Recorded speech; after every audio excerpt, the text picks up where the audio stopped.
Understanding the step-by-step process of how companies pay dividends can help you make smarter investing decisions. Today, I'll break down how dividend payments really work, explained simply. If you've ever wondered why some stocks send you cash every few months, or how those payments actually get into your account, this video is for you. Knowing how dividends work can help you choose better investments, spot red flags, and even build a steady stream of passive income over time. Let's get started. First, what exactly is a dividend? A dividend is simply a payment that a company makes to its shareholders. Think of it as your share of the profits for owning part of the company. Not all companies pay dividends, but those that do are often stable, established businesses like Coca-Cola, Johnson & Johnson, or Procter & Gamble. So, why do companies pay dividends in the first place? Companies pay dividends for a few reasons. It's a way to reward shareholders for investing in the company. It can also signal that a business is healthy and generating more cash than it needs to reinvest. By paying dividends, a company shows confidence in its future profits. Now, let's break down the process of how dividends are paid, step by step. Step 1, the company earns profits. Before any dividend can be paid, the company needs to make money.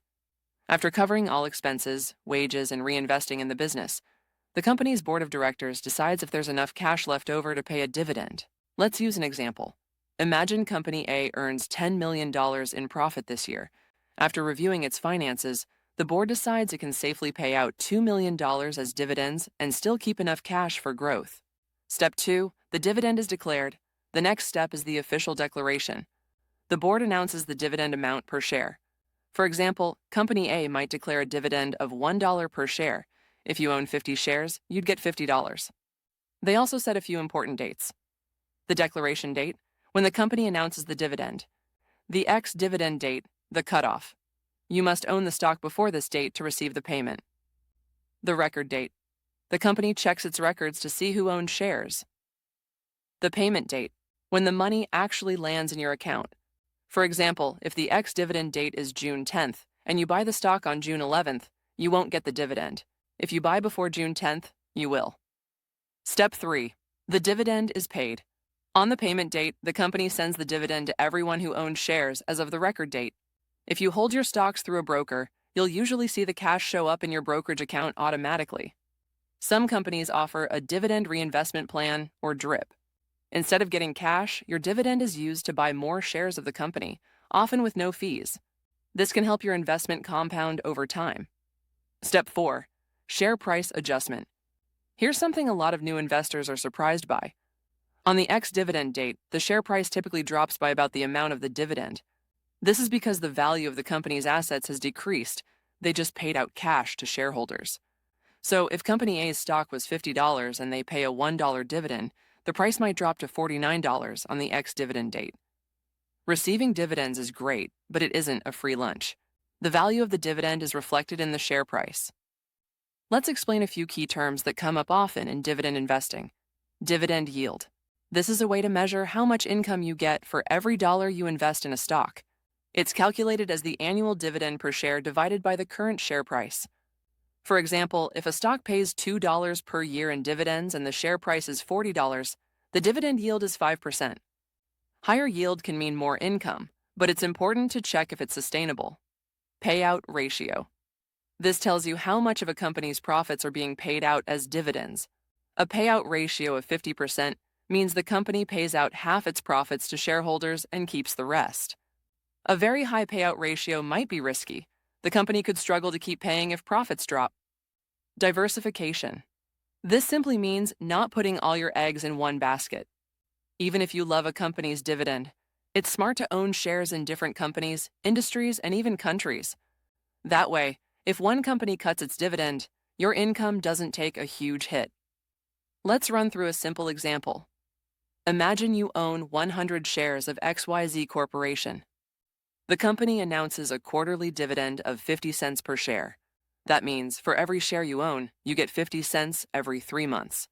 Over a year, that's $2 per share. If XYZ trades at $40 per share, your dividend yield is $2 divided by $40, or 5%. If XYZ earns $4 per share in profit each year and pays out $2, the payout ratio is 50%. That's usually considered a healthy range. The company keeps enough profit to grow, but still rewards shareholders.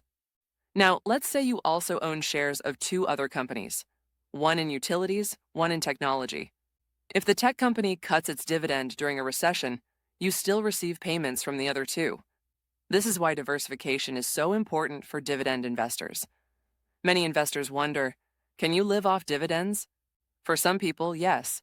If you build a large enough portfolio of reliable dividend stocks, the income can cover your living expenses.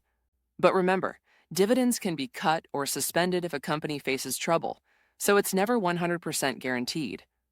Also, it's important to understand that dividend investing isn't about chasing the highest yields. Sometimes, a very high yield can be a warning sign that the company is in trouble. It's better to look for steady, sustainable dividends from companies with solid financials. Let's quickly recap the key points. Dividends are cash payments from companies to their shareholders, usually paid out of profits. Not all companies pay dividends, but those that do are often stable and established. The process involves earning profits, declaring the dividend, setting key dates, and then paying shareholders. On the ex-dividend date, share prices usually drop by the amount of the dividend paid. Key terms to know: dividend yield, income per dollar invested, payout ratio, portion of profits paid out, and diversification, spreading your investments to reduce risk. Don't chase the highest yields. Look for companies with a strong history of steady, sustainable dividends. If you found this video helpful, please consider liking and subscribing for more clear, educational investing content. If you have questions about how dividends work or want to share your own experiences, leave a comment below. I read everyone. And remember, this is not financial advice. Always do your own research and consider speaking with a financial advisor before making investment decisions. Thanks for watching, and I'll see you in the next video.